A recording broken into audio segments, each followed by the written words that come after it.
दोस्तों, क्या धनतेरस पर झाड़ू खरीदना चाहिए या नहीं? झाड़ू खरीदना धनतेरस पर शुभ होगा या अशुभ? जानिए आज के इस वीडियो में। भारत में धनतेरस पर्व को धूमधाम से मनाने और आभूषण, बर्तन, वाहन आदि खरीदने की परंपरा भी है। माना जाता है कि इस दिन वस्तुओं की खरीदारी से घर में खुशहाली और संपन्नता का वास होता है। पंचांग के अनुसार धनतेरस का त्योहार साल 2022 में 23 अक्टूबर रविवार के दिन पड़ रहा है। दिवाली से एक दिन पहले ही धनतेरस पर्व मनाया जाता है। इस दिन घर में पूजा कर उनके आगमन की प्रार्थना की जाती है। शास्त्रों में इस दिन खरीदारी का विशेष महत्व है। धनतेरस 2022 शुभ मुहूर्त क्या है दोस्तों? कार्तिक माह कृष्ण पक्ष की त्रयोदशी तिथि आरंभ 22 अक्टूबर 2022 शाम 6:02 से। कार्तिक माह कृष्ण पक्ष त्रयोदशी तिथि समाप्त 23 अक्टूबर 2022 शाम 6:03 तक। धन्वंतरी देव पूजन का शुभ मुहूर्त 23 अक्टूबर 2022 रविवार 5:44 से 6:05 तक। शुभ मुहूर्त की कुल अवधि रहेगी 21 मिनट तक। प्रदोष काल 5:44 से 8:16 तक। वृषभ काल 6:58 से 8:54 तक। दोस्तों, धनतेरस 2022 का महत्व क्या है? धन त्रयोदशी के दिन भगवान धन्वंतरी का जन्म हुआ था और इसीलिए इस दिन को धनतेरस के रूप में पूजा जाता है। मान्यता है कि भगवान धन्वंतरी विष्णु जी के अवतार हैं। पौराणिक कथा के अनुसार भगवान धन्वंतरी समुद्र मंथन से जब प्रकट हुए थे, उस समय उनके हाथ में अमृत से भरा हुआ कलश था। यही वजह है कि धनतेरस के दिन बर्तन, सोना, चांदी, गहने खरीदने की परंपरा है। धनतेरस पर भगवान धन्वंतरी और मां लक्ष्मी की पूजा में समृद्धि में वृद्धि होती है।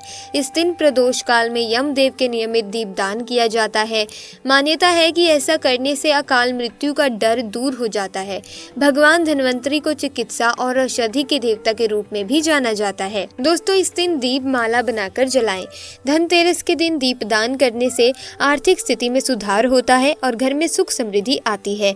इसीलिए धनतेरस के दिन 5-7 दीपक जलाकर घर के बाहर इनको दीप माला बनाकर जलाएं।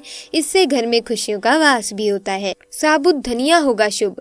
दोस्तों, धनतेरस के दिन साबुत धनिया आपके काफी काम आ सकता है। इस दिन आप थोड़ा सा साबुत धनिया खरीद लाएं और इसको मां लक्ष्मी और भगवान धन्वंतरी के सामने रख दें। इसके बाद दोनों के सामने अपनी मनोकामना बताएं। फिर इस धनिया को घर के किसी स्थान पर मिट्टी में दबा दें।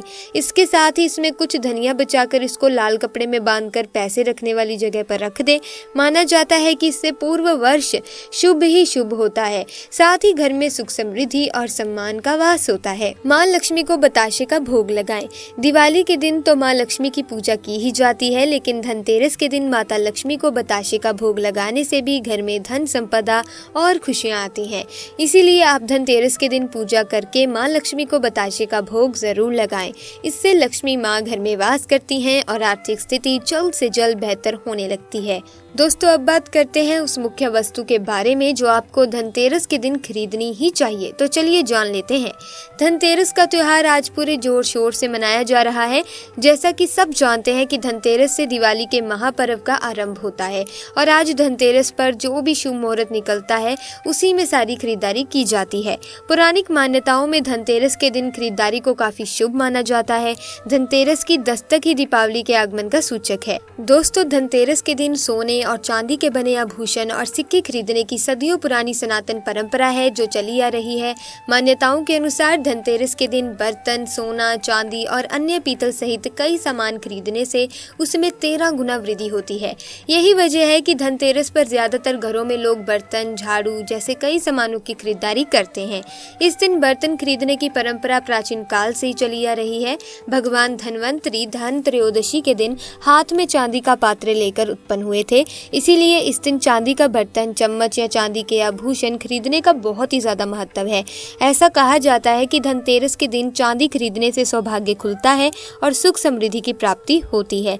वैसे तो धनतेरस के दिन चांदी की कोई भी वस्तु खरीदने से घर में खुशहाली आती है, लेकिन धनतेरस पर झाड़ू भी खरीदी जाती है और इसका अपना अलग ही महत्व है। दोस्तों, इसी के साथ क्या आप जानते हैं कि धनतेरस पर झाड़ू क्यों खरीदी जाती है, इसका महत्व क्या है और इस झाड़ू का इस्तेमाल हम दिवाली दिवाली पर ही क्यों करते हैं, आइए जानते हैं इसके बारे में। दोस्तों, धनतेरस पर झाड़ू खरीदने का महत्व। ऐसी पौराणिक मान्यता है कि धनतेरस के दिन जिन चीजों की खरीदारी की जाती है वे 13 गुना और बढ़ जाती है। इस दिन झाड़ू खरीदने की भी परंपरा है जिसे बहुत ही शुभ माना जाता है। धनतेरस के दिन हर घर में एक नई झाड़ू जरूर खरीदनी चाहिए। मत्स्य पुराण के अनुसार झाड़ू को मां लक्ष्मी का रूप माना जाता है। घर में झाड़ू के पैर लग जाएं तो इसे भी अशुभ मानते हैं। इसीलिए घर में झाड़ू से घर साफ करने के बाद ऐसी जगह रखा जाता है जहां पर पैर ना लगे, क्योंकि दोस्तों झाड़ू को मां लक्ष्मी का प्रतीक माना गया है। मान्यताओं के मुताबिक झाड़ू को सुख शांति बढ़ाने और दुष्ट शक्तियों का सर्वनाश करने वाला भी बताया गया है। ऐसी मान्यता है कि झाड़ू घर से दरिद्रता हटाती है और इससे दरिद्रता का नाश होता है। धनतेरस पर घर में नई झाड़ू से झाड़ लगाने से कर्ज से मुक्ति मिलती है, ऐसा भी माना जाता है। इसीलिए इस दिन झाड़ू खरीदने की पुरानी परंपरा है। शास्त्रों के अनुसार धनतेरस के दिन झाड़ू खरीदने से लक्ष्मी माता रूठकर घर से बाहर नहीं जाती और वे घर में स्थिर रहती हैं। इसी दिन लोग झाड़ू खरीदकर अपने घरों में रखते हैं और लक्ष्मी माता का स्वागत करने के लिए पूरी रात जागते हैं। दोस्तों, झाड़ू से घर में सकारात्मकता का संचार होता है। यही वजह है कि घर में सफाई के तौर पर सबसे पहले झाड़ू लगाया जाता है। धनतेरस पर खरीदे 3 झाड़ू। पुराणों के अनुसार धनतेरस के दिन एक नहीं बल्कि 3 झाड़ू खरीदनी चाहिए। इसके अलावा धनतेरस पर खरीदी गई झाड़ू से दिवाली के दिन मंदिर में साफ सफाई करना भी शुभ माना गया है। धनतेरस पर रविवार और मंगलवार को झाड़ू नहीं खरीदने की परंपरा भी है। दोस्तों, अगर आप 3 झाड़ू नहीं भी खरीद सकते तो कोई ऐसी बड़ी बात नहीं है, आप 1 झाड़ू भी खरीद सकते हैं। झाड़ू से कुछ जुड़े नियम। झाड़ू को हम माता लक्ष्मी का प्रतीक मानते हैं दोस्तों, इसीलिए झाड़ू से कुछ नियमों का भी पालन हमें करना ही चाहिए। आइए जानते हैं क्या है वो नियम। झाड़ू को हमेशा ही घर में सबकी नजरों से छिपाकर रखना चाहिए और रात के समय झाड़ू को मुख्य द्वार पर रखने से घर से सारी नकारात्मक ऊर्जा दूर हो जाती है। झाड़ू को कभी भी किचन, भोजन कक्ष या स्टोर रूम में नहीं रखना चाहिए, इससे घर में संसाधनों की कमी आने लगती है। झाड़ू को कभी भी खड़ा दीवार के सहारे ना रखें बल्कि हमेशा जमीन पर ही लेटा कर रखें। झाड़ू को गलती से भी पैर न छुआएं और यदि गलती से भी पैर लग जाए तो क्षमा मांगनी चाहिए, नहीं तो माता लक्ष्मी रूठ जाती हैं और ये एक तरह का अपशगुन ही माना जाता है। दोस्तों, अगर हम धनतेरस की बात कर ही रहे हैं तो आपको बता दूं कि धनतेरस के पर्व के साथ एक बहुत ही पौराणिक कथा भी जुड़ी हुई है। आइए जान लेते हैं। दोस्तों, एक समय की बात है जब भगवान विष्णु मृत्यु लोक यानी धरती पर विचरण करने आ रहे थे। तभी लक्ष्मी जी ने उनके साथ चलने का आग्रह किया। तब विष्णु भगवान ने कहा, यदि तुम मेरी बात मान लो तो मैं तुम्हें अपने साथ ले जा सकता हूँ। माँ लक्ष्मी जी ने उनकी बात मान ली और वे विष्णु जी के साथ धरती पर आ गई। कुछ देर बाद एक जगह पर पहुंचकर विष्णु जी ने माता लक्ष्मी जी से कहा, जब तक मैं ना आऊं तुम यही रहना, मैं दक्षिण दिशा की ओर जा रहा हूं, तुम उधर मत आना। विष्णु जी के जाने पर लक्ष्मी जी ने सोचा कि आखिर दक्षिण दिशा में ऐसा क्या है कि वहां मुझे नहीं जाने दिया, और खुद चले गए भगवान। लक्ष्मी जी से नहीं रहा गया और जैसे ही भगवान आगे बढ़े लक्ष्मी जी भी पीछे पीछे चल दी। कुछ ही आगे जाने पर उन्हें सरसों का एक खेत दिखाई दिया जिसमें खूब फूल लगे हुए थे। सरसों की शोभा देखकर वे मंत्रमुग्ध हो गईं और फूलों से अपना श्रृंगार करने लगी। थोड़ा आगे बढ़ने पर उन्हें एक गन्ने का खेत दिखा। लक्ष्मी जी ने गन्ने तोड़े और उसका रस चूसने लगी। दोस्तों, उसी क्षण भगवान विष्णु जी वहां आ गए और उन्होंने लक्ष्मी जी से नाराज होकर उन्हें श्राप दे दिया कि मैंने तुम्हें इधर आने को मना किया था पर तुम नहीं मानी और किसान की चोरी का अपराध कर बैठी। अब तुम इस अपराध के बदले किसान की 12 वर्ष तक सेवा करो। ऐसा कहकर भगवान उन्हें छोड़कर क्षीर सागर चले गए। तब लक्ष्मी जी उस गरीब किसान के घर रहने लगी।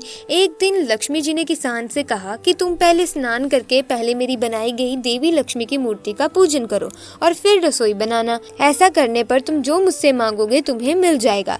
किसान की पत्नी ने ऐसा ही किया। पूजा के प्रभाव और लक्ष्मी जी की कृपा से किसान का घर दूसरे दिन ही अन्न, धन, रत्न, स्वर्ण आदि से भर गया। लक्ष्मी जी ने किसान को धन धान्य से पूर्ण कर दिया। तब किसान के 12 वर्ष बड़े आराम से कट गए।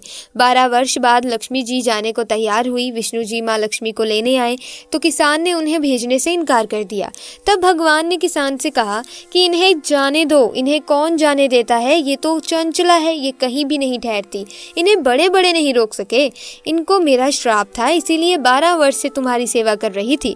तुम्हारे 12 वर्ष की सेवा पूरी हो चुकी है। किसान हठ पूर्वक बोला, मैं लक्ष्मी जी को नहीं जाने दूंगा। तब लक्ष्मी जी ने कहा, हे किसान, तुम मुझे रोकना चाहते हो तो जैसा मैं कहूँ वैसा करो। कल तेरस है, तुम घर को लेप पोत कर स्वच्छ कर देना। रात्रि में घी का दीपक जलाकर रखना और शाम के समय मेरा पूजन करना और एक तांबे के कलश पर रुपए भरकर मेरे लिए रखना। मैं उस कलश पर निवास करूंगी, किंतु पूजा के समय में मैं तुम्हें दिखाई नहीं दूंगी। केवल एक दिन की पूजा से पूरे वर्ष तुम्हारे घर में मैं रह जाऊंगी। ये कहकर वे दीपकों के प्रकाश के साथ 10 दिशाओं में फैल गई। अगले दिन किसान ने लक्ष्मी जी के कहे अनुसार पूजन किया। उसका घर धन धान्य से पूर्ण हो गया। इसी वजह से धनतेरस के दिन लक्ष्मी जी की पूजा होती है और लोग दिवाली के समय धनतेरस का त्योहार मनाते हैं। तो दोस्तों, ये थी आज की ज्ञानवर्धक वीडियो। अगर वीडियो अच्छी लगी, वीडियो को लाइक कीजिए, शेयर कीजिए और चैनल को सब्सक्राइब कीजिए। आपका बहुत बहुत धन्यवाद।